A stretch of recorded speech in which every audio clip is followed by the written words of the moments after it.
할렐루야. 송년주일에 나오신 여러분들을 주님의 이름으로 환영하고 축복합니다. 이제 한 해가 저물어가는 송년주일이 됐습니다. 곧 새해가 밝아올 텐데요, 여러분들께서 이 한 해 동안도 하나님의 은혜로 또 우리의 믿음의 형제들과 더불어 살아가는 이웃을 통해서 우리가 오늘 여기에 있게 됨을 감사하는 마음으로 우리 앞뒤 좌우에 계신 분들과 한번 인사하겠습니다.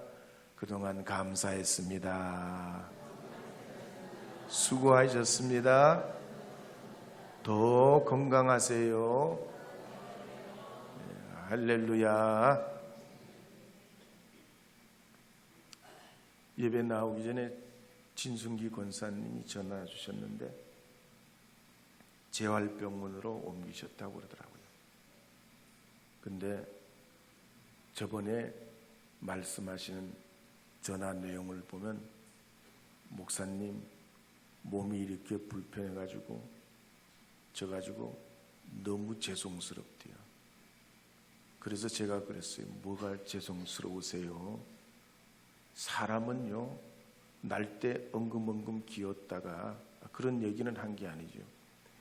날 때 엉금엉금 기고 말도 못하고 그냥 모든 걸 우는 걸로 시작해서 우는 걸로 끝내는 아기 때가 있듯이, 연세 들고 세월 가면 약하고 아프고 안 배고 안 들리고 이게 정상이지 뭐야. 아멘을 안 하시네. 이게 정상이에요. 다 아픈 게 정상.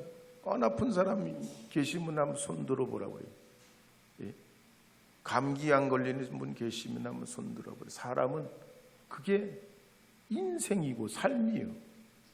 안 아픈 것도 내 일부지만 아프고 불편하고 연약한 것도 나의 일부예요. 그러니까 안 아플 때도 하나님께 살아가는 신앙의 방식을 깨달아 알아야 되지만, 슬프고 괴롭고 고통스럽고 외로울 때도 그때도 주님과 함께 더불어 사는 방법을 아는 것이 신앙인이에요. 그래서 뭐 안 아프고 맨날 즐겁고 행복하면 그거야 뭐 말할 것도 없이 좋지만, 매일 맑은 날이 없듯이 매일 맑아요? 하루도 비도 안 오고 매일 맑은 날이 어디 있어요? 비도 와주고 바람도 불어줘야 되고. 예? 올해는 제가 서천에 얼마 전에 갔더니 굴농사가 안 됐대요. 그 왜 굴농사가 안 되냐 그랬더니 누가 초대해서 갔는데 굴농사가 안 됐대. 왜 굴농사가 안 되냐고. 태풍이 몇 년째 한 번도 안 왔대. 태풍이 한 번씩 와가지고 이 바다를 뒤집어줘야 굴농사도 잘 되고 바다도 숨을 쉬고 미네랄도 그냥 활성화가 되고, 그래가지고 바다 생물도 잘 자라고 알도 꽉꽉 차고 그런다는 거예요. 근데 몇 년째 태풍이 한 번도 안 와가지고 이 굴농사가 잘 안 됐대. 그러니까 때가 되면 우리가, 예? 죄송한 얘기지만 연세 들면 하나님 나라에 가기도 하고 또 때가 되면 오기도 하고, 그래야지 세상이 자꾸 새로워지지. 예. 그렇지 않고는 이런 자연의 순리가 거슬러지면은 문제되고 더 말할 수 없는 어려움이 있게 될 줄로 믿습니다. 그런 의미에서 우리가 지나가는 이 해를 아쉬워할 필요도 없고, 다가오는 새해에 어떡하나 내가 나이 한 살 더 먹었네 그럴 필요도 없어요. 다 하나님은 오면 오는 대로 가면 가는 대로 여러분과 함께 계시고 여러분 중에 계시고 여러분을 통해 영광 받으실 주님이신 줄 믿으시고, 한 살 더 잡수신다고 슬퍼하지 마시기를 축복합니다. 이제 저는 그런 의미에서 마태복음 2장 13절부터 23절 말씀을 중심으로 성육신 하신 예수라는 제목으로 하나님 말씀을 증거하려고 합니다. 이제 마태복음 2장 13절 14절 말씀 읽어보도록 하겠습니다. 그들이 떠난 후에 주의 사자가 요셉에게 현몽하여 이르되 헤롯이 아기를 찾아 죽이려 하니 일어나 아기와 그의 어머니를 데리고 애굽으로 피하여 내가 내게 이르기까지 거기 있으라 하시니 요셉이 일어나서 밤에 아기와 그의 어머니를 데리고 애굽으로 떠나가. 천사가 꿈에 마리아의 정혼자 요셉에게 나타나 말하기를 헤롯이 아기를 죽이려 하니 어서 일어나서 아기와 마리아를 데리고 애굽으로 피하라 했습니다. 그때 이 요셉은 아기와 마리아를 데리고 밤중에 애굽으로 떠나게 됩니다. 이 말씀에 보면 예수님 탄생에도 기쁨과 희망과 평화도 있지만 아픔과 슬픔과 고난도 있다는 얘기입니다. 영광스러운 천사 찬송도 있고 목자들의 경배도 있고 동방박사의 경배도 있었지만 우리 생애와 같이 예수님 탄생과 함께 비극도 있고 슬픔도 있고 아픔도 괴로움도 있다는 얘기입니다. 그래서 이와 같은 때 예수님 가족은 어떻게 합니까? 아니 왜 이거 이러냐? 이거 어떻게 된 겁니까? 전능하신 하나님께서 왜 악한 헤롯은 가만히 두시고 왜 우리만 이렇게 힘들어야 됩니까? 못합니다. 안 됩니다. 이렇게 반문하질 않아요. 천사가 현몽한 대로 순종하고 애굽으로 내려가고 그 순종은 결국 하나님의 약속과 뜻을 이루게 되는 결정적인 행동이 됩니다. CBS 방송에서 새롭게 하소서 프로그램에 보면 심현도 관장님의 간증 이야기가 나옵니다. 이 심현도 관장님은 어린 시절에 아버지 덕분으로 기사가 딸린 자동차를 타고 다니고 집안에 큰 저택인데 수영장이 있는 그런 집에 부자로 살았습니다. 그러나 이분이 대학원 1학년 때 갑자기 아버지 회사가 부도나서 인생이 180도로 달라지게 됩니다. 그렇게 풍요했던 생활이 한순간에 무너지고 이제 밤낮 없이 닥치는 대로 가족을 위해 일하고 빚 갚기 위해서 노력해야만 했다고 합니다. 그럴 때 이분은 5가지 목표를 정했다고 해요. 첫째, 강남에 집을 산다. 두 번째, 외제차를 타고 다닌다. 세 번째, 대학원을 졸업해 교수가 된다. 네 번째, 최고의 헬스클럽을 만든다. 5번째, 화목한 가정을 이룬다. 이 5가지 목표를 가지고 이 목표에 부합하기 위해 멘탈을 부여잡기 위해서 어머니가 공고한 대로 절에 다닙니다. 스님 설법도 듣고 정신수련도 하고 매일 새벽 4시에 일어나가지고 108배를 매일 하고 반야신경도 외고 오직 성공을 위해 오직 성공을 위해 오직 성공을 위해 아멘 해도 될까 뭐 하여튼 성공을 위해 아침 6시부터 밤 12시까지 헬스클럽에서 자고 먹고 일하고 이걸 계속 쉬지 않고 했다고 해요. 그랬더니 드디어 서울 강남에 150평짜리 헬스클럽을 개업하게 됐습니다. 벤츠도 갖게 됐고요. 박사학위도 따서 대학 겸임 교수가 됩니다. 또 결혼도 해서 가족들과 함께 미국 여행도 가는 여유로운 삶을 살게 됐습니다. 그러면서 나는 성공했다. 목표를 이루었다. 마음먹은 대로 됐다. 자부했다고 합니다. 근데 그때부터 문제가 서서히 찾아오더랍니다. 가령 겸임교수로 있는 대학에 어느 날 이 학생이 성적 이의를 제기했는데, 시험을 보면 성적 이의를 제기할 수 있거든요. 또 뭐 선생님이 얼마나 강의를 잘하냐, 충실했냐 아니냐, 뭐가 유익했냐, 이런 걸 요즘 다 점수 매기잖아요. 학생들이 성적 이의를 제기했는데 미치고 팔짝 뛰겠더라는 거야. 이 말도 안 되는 걸 가지고 이의 제기를 해가지고 이분이 열받아 죽고 싶더래. 결국 학교를 관뒀어요. 게다가 집에서는 부인과 갈등이 생기면서 그냥 삶에 그냥 의미가 없어지고 술집을 드나들면서 방탕 생활을 했는데 어찌할 바를 몰랐다고 합니다. 그때 평소에 알고 지내던 권사님이 신관장님 교회에 가시죠? 신관장님 교회에 가셔야 됩니다. 교회에 가시자고요. 하나님이 함께 하셔요. 하나님이 함께 하셔요. 하나님이 함께 하신다니까요.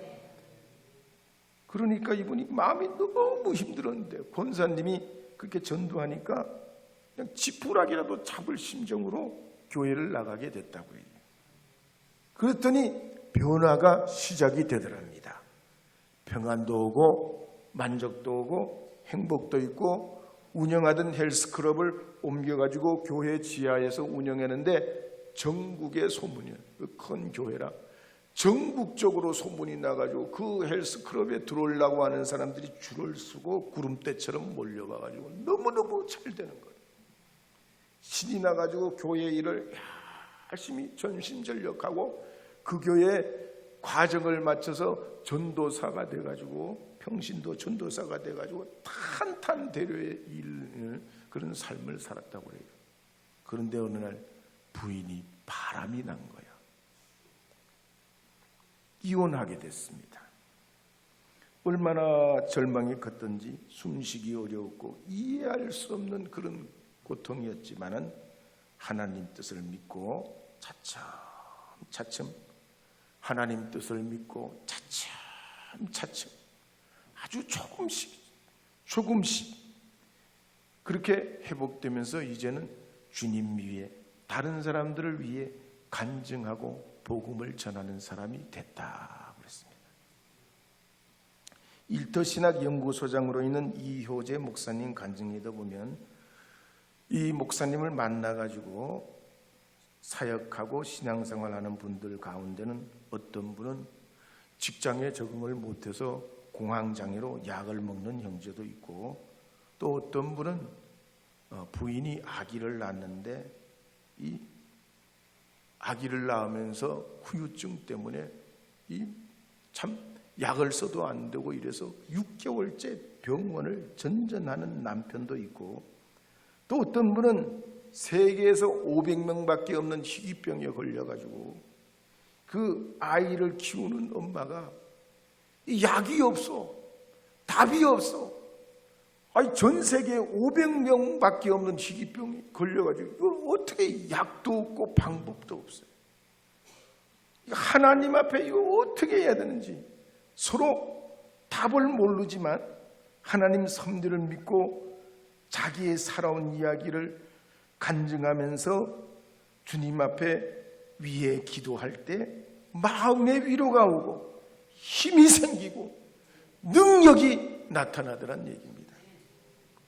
마리아의 정혼자 요셉도 그랬습니다. 아기 예수님이 태어나면서 힘들고 어려운 일을 많이 겪습니다. 남들이 가지 않는 길을 가야 돼요. 그때마다 이 요셉이 어떡합니까? 하나님이 가라면 가고 있으려면 있는 거예요. 가장 현명한 방법이죠.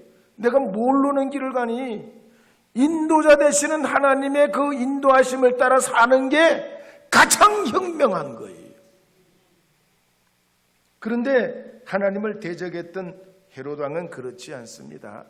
자기 지혜대로, 의지대로, 자기 능력으로 하나님과 사람의 뜻을 역행하는 일이 있더라도 오직 성공과 출세를 위해 삽니다.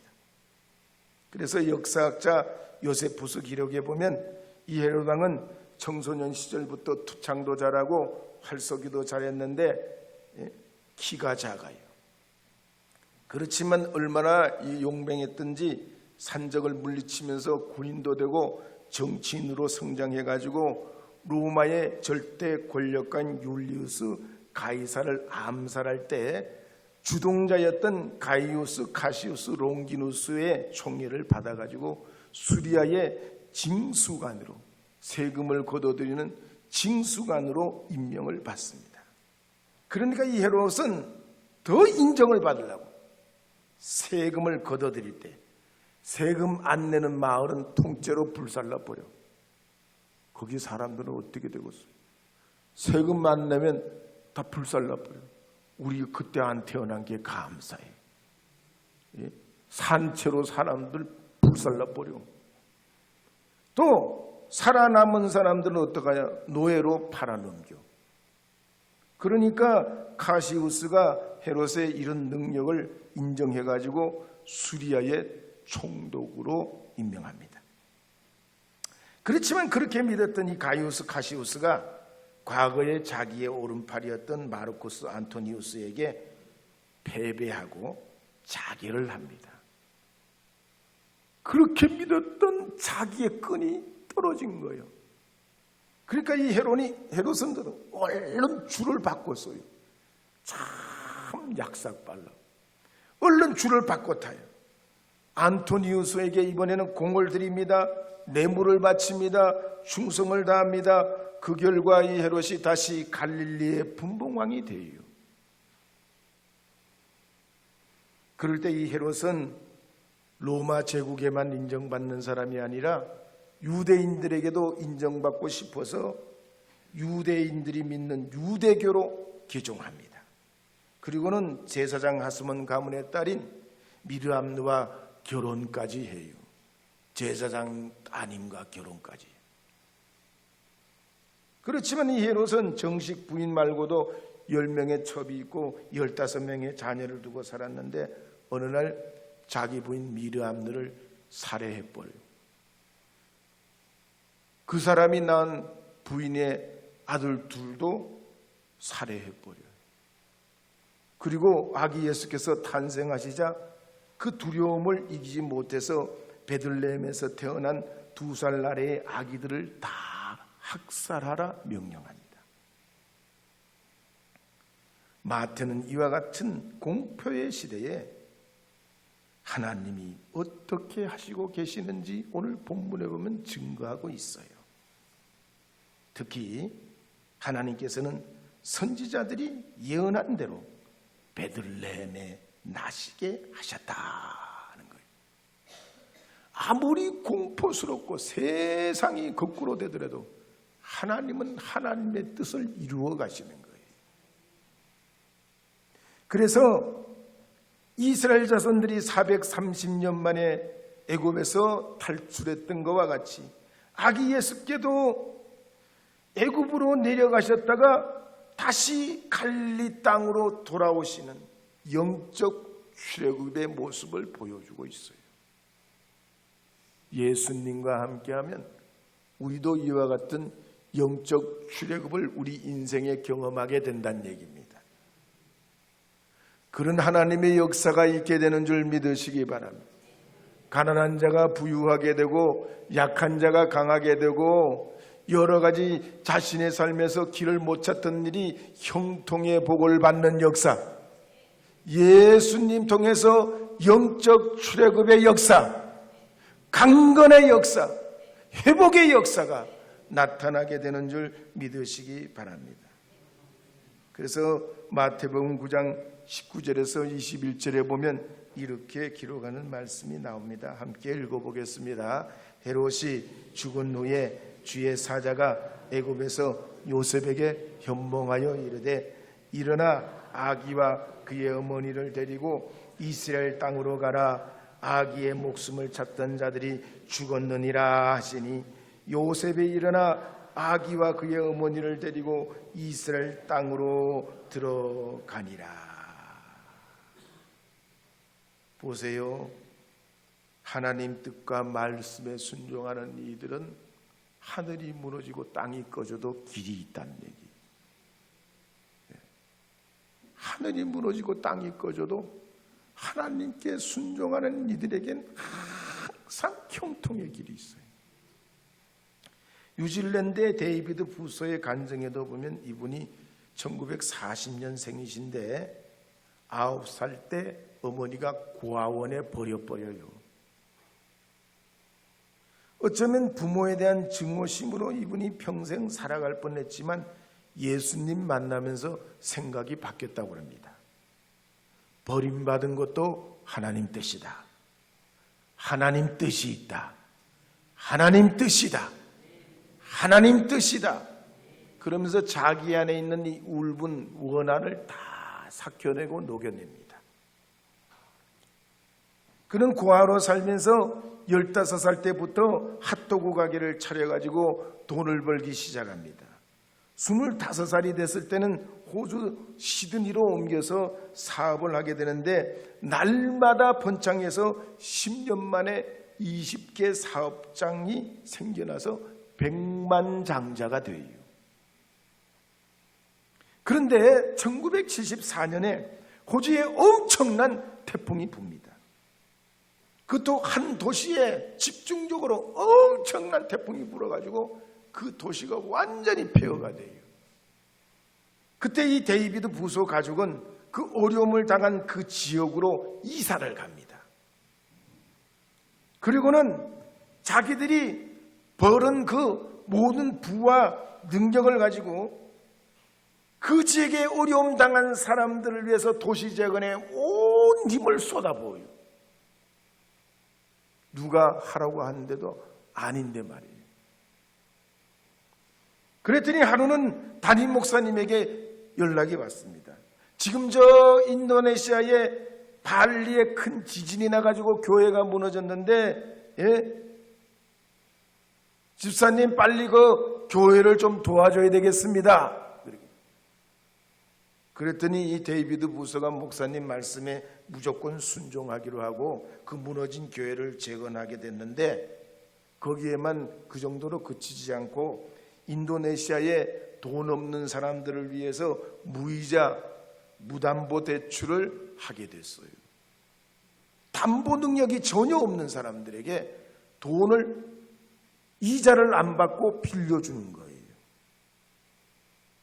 대출을 못 갚으면 어떠냐? 난 하나님께 저금한 거다 생각하고 이분이 무담보 대출 사업을 시작했는데 지금은 세계적으로 성장해서 30개 나라의 빈민을 돕는 단체가 됐고, 이분들 때문에 300만 개 일자리가 만들어졌고 1800만 개 소규모 사업장이 생겨나서 그 공로로 호주의 기업인상, 호주 시드니상을 받게 됐어요. 오늘 우리도 그렇습니다. 사람은 이 세상에서 태어나면서 죽는 순간까지 관계 안에 살아갑니다. 사람과의 관계, 하수도도 막힐 때가 있는데 사람의 관계가 어렵지 않을 수가 있어요. 막힐 때도 있고 걸릴 때도 있고 힘들 때도 있고 고통스러울 때도 있어요. 그런데 우리는 그럴 때마다 예수 그리스도를 믿는 믿음으로 더 진실하고 더 자신을 낮추고 나보다 남을 낮게 여겨야 할 줄 믿습니다. 너그러운 마음을 가지고 가정과 이웃과 사회를 이루어가야 할 줄 믿으시기 바랍니다. 그러면서 어떻게 해야 됩니까? 공감 가는 말을 해야죠. 성경에 보면 죽고 사는 것은 혀의 권세에 달렸다고 해요. 말이 좋아야지. 매사에 긍정적이고 창조적이고 적극적이고 상황에 맞는 아름다운 말을 하려고 그래야죠. 진짜 걸맞는 말, 밝은 말, 행복한 말, 힘이 되는 말을 해야 돼요. 거북이를 보면 말이죠. 거북이가 푸른 바다 거북이는 등갑이, 그러니까 등딱지가 지름 1m예요. 붉은 바다 거북이는 등갑이 2m요. 더 큰 놈이 엄청나게 커. 등갑이 2m니 사람 키보다 더 크잖아요. 네브리 바다 거북이는 등갑이 한 80에서 100cm 정도 돼요. 근데 이 거북이 특징이 뭐냐면 변온동물입니다. 어디든지 환경에 잘 적응해요.